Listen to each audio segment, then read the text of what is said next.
His name was Andrew Fajani, which is a very popular name in Napa Valley, and he was a very nice gentleman. So but actually he knew nothing about towns or what should be done. So frequently nothing was done.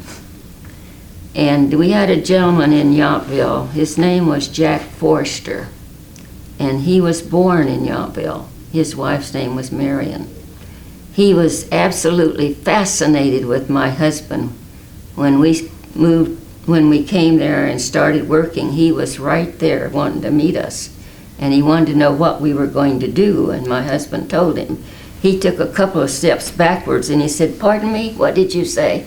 My husband said, "I'm going to build a mobile home park." And he said, "It's going to be for seniors and no pets." And Jack's face got really, his eyes got big, and he stepped back again. He said, "Are you serious, Mr. Gates?" And my husband said, "Yes, sir." I'm very serious. So anyway, Jack came every time we were there. He was there, wanting to know what was going on and how we were progressing. This was before any thought of incorporation. And we actually got the permit to build the park before incorporation. Corporation had nothing to do with us building the park. But anyway, he said to my husband one day, he said, "You think incorporation might help us in this area?" He said, "We're not getting anything done." He said, "The streets are not paved, there's no sidewalks, there's no garbage service, we have very poor police protection. We do have the fire department here, but," he said, "I think we could do a lot better, don't you, Mr. Gates?" And my husband says, "Well, I don't really know anything about incorporation." He said, "I don't think my wife does either." But he said, "I'm open to listening." He said, "Well, the little town of Martinez has just been incorporated, and there's an attorney, his name is Charlie Williams." And he said, "I'm going to call him and see if he will come up and look at our area and see what he thinks, because that's his specialty." So he did. He contacted Charlie. Charlie came up on a Saturday, and Thurman and Mr. Forster showed him the area, and he looked around and he said, "Absolutely." He said, "You people need to get incorporated." He said, "You could have so much more for the people that live here, and you would be so much happier, and you'd be so much more controlled, and have someone to take charge of, like your cemetery and your park and your town and your streets, and your children are walking to school in the mud and wet and so forth." So we told him, "Well, just kind of get us started." So the first thing he said to us, "You don't have enough population." I would say maybe the 400 people were in Yountville. I'm not positive. But we said, "Well, how's about the veterans home? You people had 600 up here."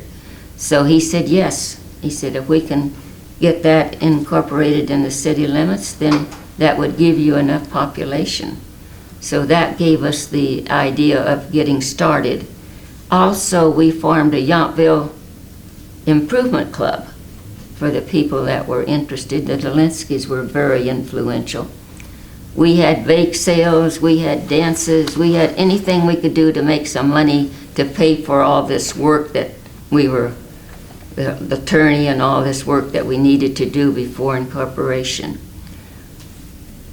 And the people in the town, most of them were very receptive to this because they wanted better also. And Thurman and I went to every house in Yountville in the evening, knocked on the doors, talked to the people. We came up to the veterans home, we attended your breakfast meetings, we attended your lunch meetings, we attended anything. We went to the hospital, we talked to everybody that we possibly could to influence them to vote for incorporation. And the veterans homes actually saved our lives, because you people up here were already, you had your own fire department, You had your own police department, you had your own streets, you had everything under control up here. Yet we got the money for every citizen. So that's what made Yountville very prosperous. Yountville had never been in the red until you redid this new building, the community hall. Is that what you call it? Yeah, that's the first time. The building we're in here, or the one in? No, downtown. Okay, right, that's the The community downtown, center. the community center, yes. Right. That's the first time they were ever in the red. So tell us about that a little bit. I'm kind of even changing my own plans here. So what buildings were there? Tell me a little bit about the school or the town hall or the community center.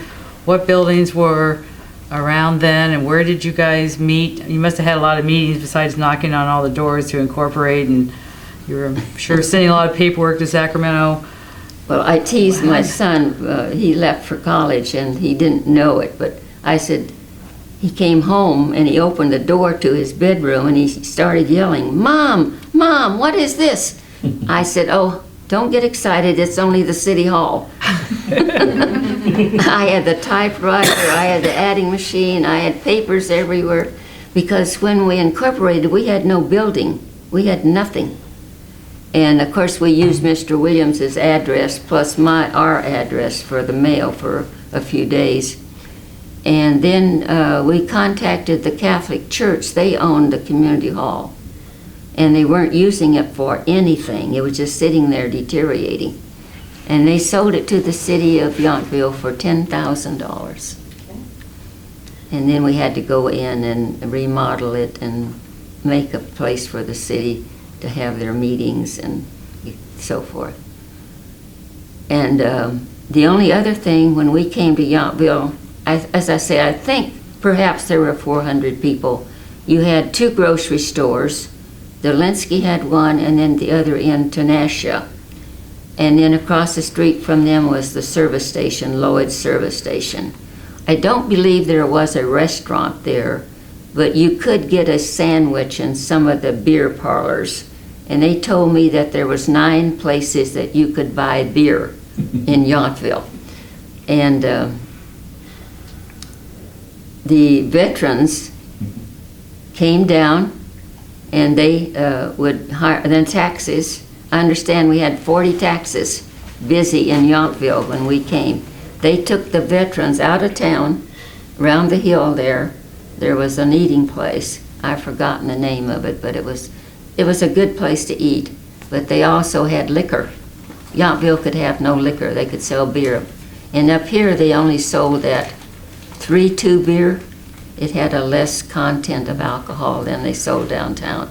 So they came downtown and they would go into these beer parlors and sit all day.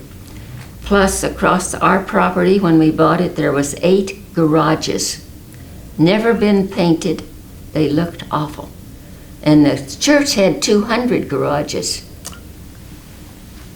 Wow. And they rented these, as people did that owned our property, for about $5 a month. And these veterans, some of them put their cars in there, but very few did. They came down during the daytime and they had these old garages and they were in there drinking, and some of them had beds and some of them had even cats and dogs, and it was a terrible mess. Very unsanitary. No bathroom facilities, or no heat, no electricity.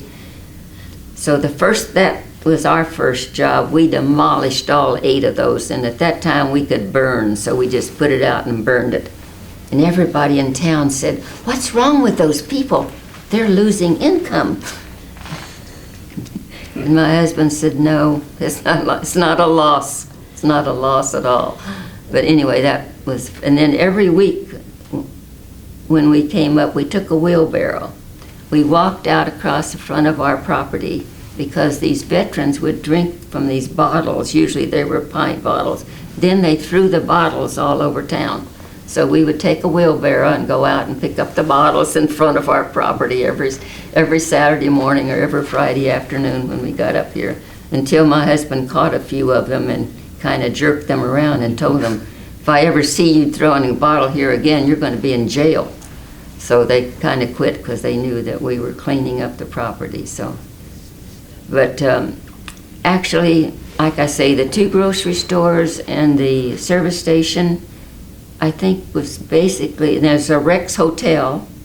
Lomita Miller, who served on the council, and her husband owned that. And I think you might have been able to get some food there and a room if you wanted to stay overnight. But actually, there was just very rarely. And this is in the mid-60s?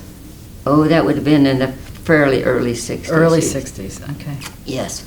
And I have shown you a picture from the sky of Yountville when we built, and it looks like nothing that it looks like today, because there just was a few houses, nothing in the back, and the mobile home parks weren't there, so forth, so. And we had to establish the boundaries, and we went back of our property because we had a small sanitation plant over past. Still there, right? Yeah, so we made that straight across, and the Beard family owned the property back of us, and they owned a lot of acreage, and it was vineyard. So we did not want to take them in. So we set the boundaries, and the Board of Supervisors told us, don't come back and ask to expand because we're not allowing it. This is your boundaries now and forever. So I don't think that the city of Yountville has ever tried to expand its boundaries. It's the same boundaries that we set up. And then after incorporation, we told the church to take down these garages, which wasn't the most pleasant thing to do, but we said otherwise we're turning you into the Napa County Health Department because this is unsanitary. So we got all those old garages torn down.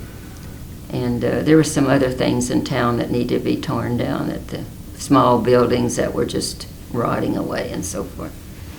So things were quite different back then. They were quite different, absolutely. They are now. So maybe let's talk a little bit about,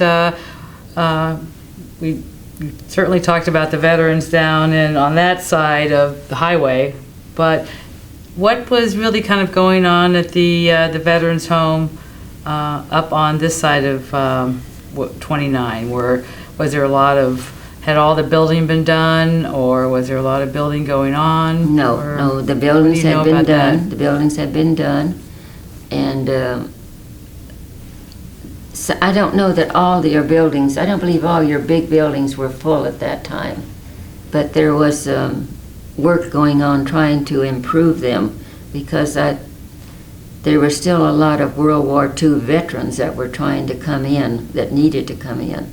So some of your big buildings were in the process of being renovated, and the hospital was very busy at that time too.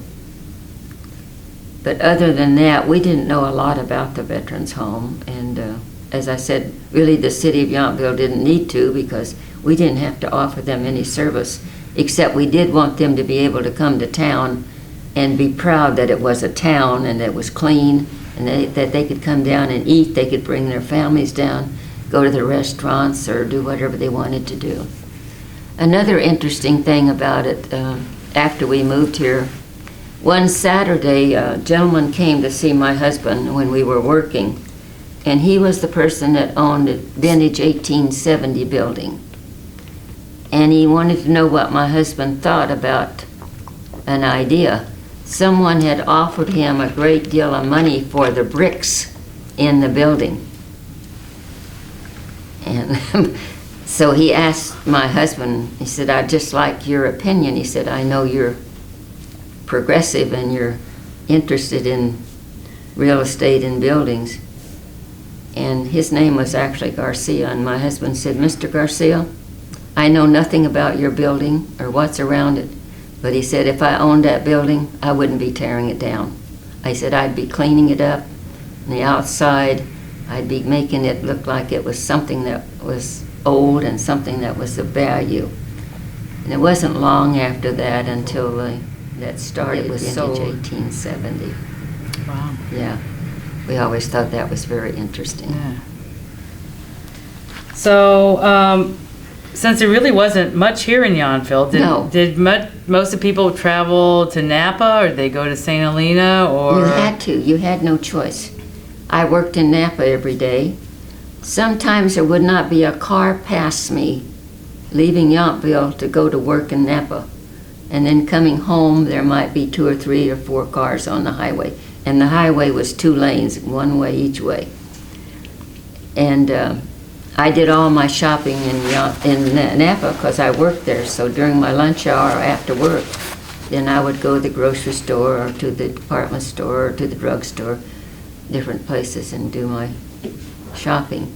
And then when we built the mobile home park, we bought as many things from Knight's Lumber as he could possibly get for us because we wanted to support him and support the town. So we did that. Wow, It was fun. wow.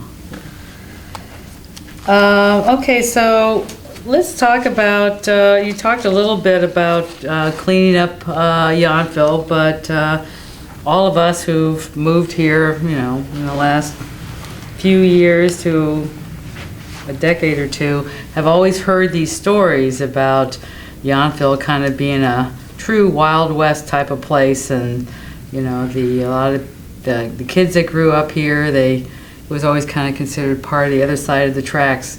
Are those stories true? And what was it really like, kind of maybe compared to Napa or St. Helena? Part of it was really true. I know people that lived in Yountville when I moved here. If you asked them where they lived, they said they lived in Napa Valley. And I went to work at the state board, and then when I came here because I was transferred, and the people that normally came into the office every month or every quarter, the first time they saw me, because they had seen the same person there for many years, they wanted to know where I lived, and of course I spoke right up and said I live in Yountville. And they looked at me as if, Yountville? And I thought, what does that mean, you know? Because it didn't mean a thing to me. But so far as there being, there was no crime to speak of in Yountville. I don't know of anyone that was afraid to come to Yountville. It's just that it was just not taken care of. Like I say, part of the garbage and the streets and the park area was just a grown-up piece of land. Cemetery was semi-taken care of, but mostly it was taken care of before the holiday. And just wasn't much there to attract anyone. But the thing that amazed me the most is when people would say they lived in Napa Valley rather than saying they lived in Yountville. Well, we have certainly heard those stories, so thanks for giving us some background on that. So let's go back a little bit and talk about the incorporation of Yountville and forming a local government. You said you had were novices at doing this. So you told us a little bit about the expertise and how you kind of got going. But so once you got incorporated, did you have city hall meetings? Did you have to run elections to get yes. the council going? And